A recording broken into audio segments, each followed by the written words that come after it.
أعوذ بالله من الشيطان الرجيم بسم الله الرحمن الرحيم إن الذين فتنوا المؤمنين والمؤمنات ثم لم يتوبوا فلهم عذاب جهنم ولهم عذاب الحريق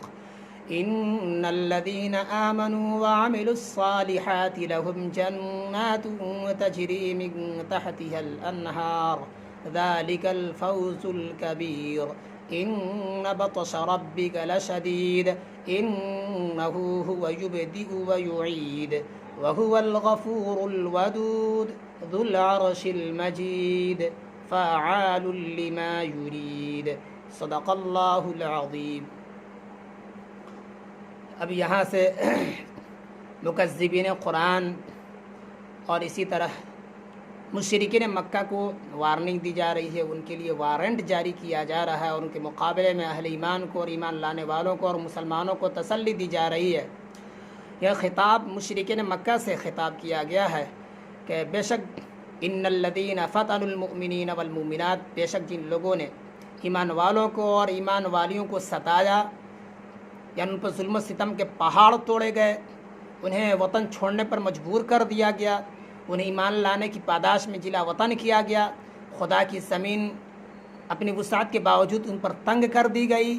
ثم لم یتوبوا، پھر وہ توبہ بھی نہیں کیے، یعنی ایمان بھی نہیں لے آئے اور انہیں اپنے جرم کا احساس بھی نہیں ہوا، فلہم عذاب جہنم ولہم عذاب الحریق، تو ان کے لیے جہنم کا عذاب ہے اور جلنے کا عذاب ہے۔ بظاہر دنیا میں ان کی کوئی گرفت نہیں ہوگی، اگر دنیا میں ان کو کوئی سزا نہیں ملے گی، ان سے کوئی مواخذہ نہیں ہوگا، ان سے کوئی باز پرس نہیں ہوگی، ان کے غلبہ کی وجہ سے، ان کے اقتدار کی وجہ سے، ان کی طاقت و قوت کی وجہ سے، لیکن آخرت کے معاملات دنیا کے معاملات سے الگ ہے، وہاں کا معاملہ جدا ہے، وہاں اللہ کی گرفت سے، اللہ کی پکڑ سے، اللہ کی سزا سے کوئی بچ ہی نہیں سکتا، خواہ اپنے زمانے کے کوئی کتنا ہی بڑا بادشاہ طاقتور ہو، اور ان کے لیے جلنے کا عذاب ہے۔ اس کی طرف اس کو ذکر کر کے خندق والوں کی طرف اشارہ کیا گیا، اصحاب اخدود کی طرف اشارہ کیا گیا کہ جس طرح ان لوگوں نے اپنے زمانے کے ایمان والوں کو آگ میں جھونک دیا تھا اور ہزاروں کی تعداد میں لوگوں کو آگ کے اندر ڈال کر کے بھون دیا گیا تھا، اور صرف اس وجہ سے ان پر یہ ظلم کیا گیا تھا کہ انہوں نے اپنے زمانے کے دین حق کی پیروی کی تھی، اس وجہ سے انہیں آگ میں جھونک دیا گیا تھا، اسی طرح اللہ تعالیٰ بھی ان کے اس جرم کی پاداش میں آخرت میں ان کو آگ میں جھونکے گا۔ اور ایک معنی یہ بھی لیا گیا ہے کہ ان کے لیے جہنم کا عذاب ہے اور پھر جلنے کا عذاب ہے۔ تو جہنم کے عذاب میں طرح طرح کے عذاب ہوتے ہیں، جہنم کا عذاب مختلف عذابوں پر مشتمل ہوتا ہے، لیکن ان میں جلنے کا جو عذاب ہے وہ شدید ترین عذاب ہوتا ہے، سخت عذاب ہوتا ہے، اس وجہ سے جلنے کا عذاب کو الگ سے ذکر کر کے الگ سے ذکر کیا گیا، تخصیص کے لیے ذکر کیا گیا۔ ان الذين آمنوا وعملوا الصالحات لهم جنات تجري من تحتها الانہار، بے شک جو لوگ ایمان لائے اور انہوں نے کا عمل بھی کیے تو ان کے لیے باغات ہے کہ جن کے نیچے نہریں جاری ہوں گی، ندیاں بہہ رہی ہوں گی، اور ہر طرح کی آسائش و راحت کا سامان میسر ہوگا۔ ذالک الفوز الکبیر، یہی بڑی کامیابی ہے۔ اب یہاں سے جو لوگ جنت اور جنت کی نعمتوں کے منکر ہے، جو لوگ جنت اور جنت کی نعمتوں کا انکار کرتے ہیں، خواہ وہ قدیم زمانے کے صوفیہ غیر محققین ہوں یا پھر جدید قسم کے روشن خیال افراد ہوں، اب ان کے لیے جنت اور جنت کی نعمتوں کے انکار کرنے کے لیے کوئی گنجائش باقی نہیں رہ جاتی، چونکہ قرآن مجید مختلف مواقع سے اور مختلف مقامات پر جنت اور جنت کی نعمتوں کو خوبصورت انداز میں، خوبصورت اسلوب میں پیرائے بدل کر کے اور شوق و رغبت دلانے والے لہجے اور الفاظ کو استعمال کر کے تذکرہ کرتا ہے۔ اب پھر بھی اگر ان کے دل میں ذرہ برابر بھی ایمان ہے تو گویا اب ان کے لیے انکار کرنا، جنت کا انکار کرنا، جنت کی نعمتوں کا انکار کرنا، یہ کوئی معنی نہیں رکھتا، ان کے لیے گنجائش نہیں ہے۔ ذالک الفوز الکبیر، یہ بڑی کامیابی ہے،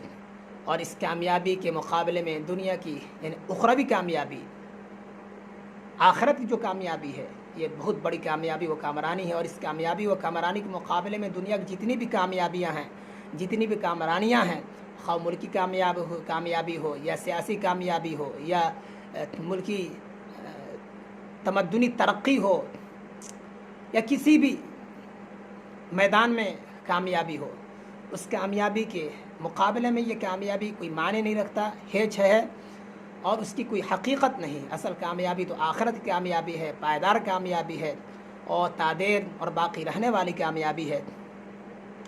ان بطش ربک لشدید، یقیناً آپ کے رب کی پکڑ بڑی سخت ہے۔ انہ هو یبدئ ویعید، وہی ہے جو پہلی مرتبہ پیدا کرتا ہے اور دوبارہ بھی پیدا کرے گا،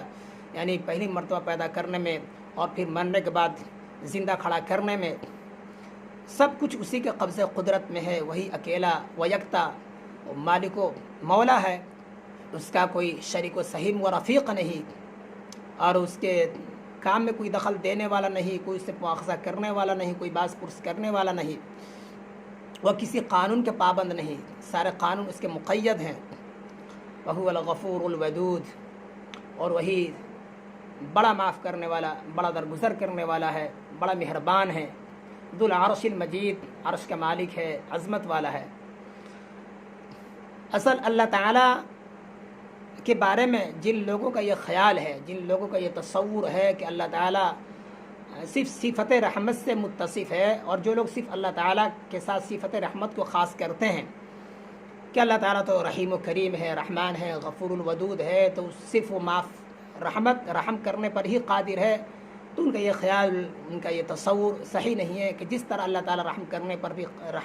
قادر ہے، معاف کرنے پر قادر ہے، درگزر کرنے پر قادر ہے، اسی طرح اللہ تعالیٰ پکڑنے پر بھی قادر ہے، مواخذہ کرنے پر بھی قادر ہے، سزا دینے پر بھی قادر ہے۔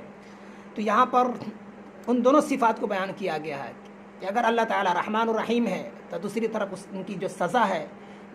وہ سزا بھی بڑی سخت ہے، اور ان کی جو گرفت ہے وہ گرفت بھی بڑی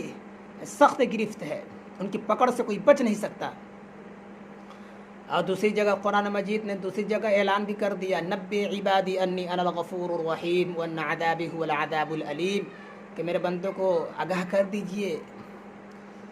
کہ میں ہی غفور الرحیم ہوں، میں ہی معاف کرنے والا ہوں، میں ہی درگزر کرنے والا ہوں، میں ہی بے حد مہربان ہوں، اور یہ بھی بتا دیجئے کہ میری ہی سزا دردناک سزا ہے، میری ہی گرفت دردناک و المناک گرفت ہے، میری گرفت سے کوئی بچ نہیں سکتا۔ اگر میں گرفت کرنے پر آ جاؤں تو کوئی کہیں بھاگ نہیں سکتا، میرے مواخذہ سے کوئی بچ نہیں سکتا۔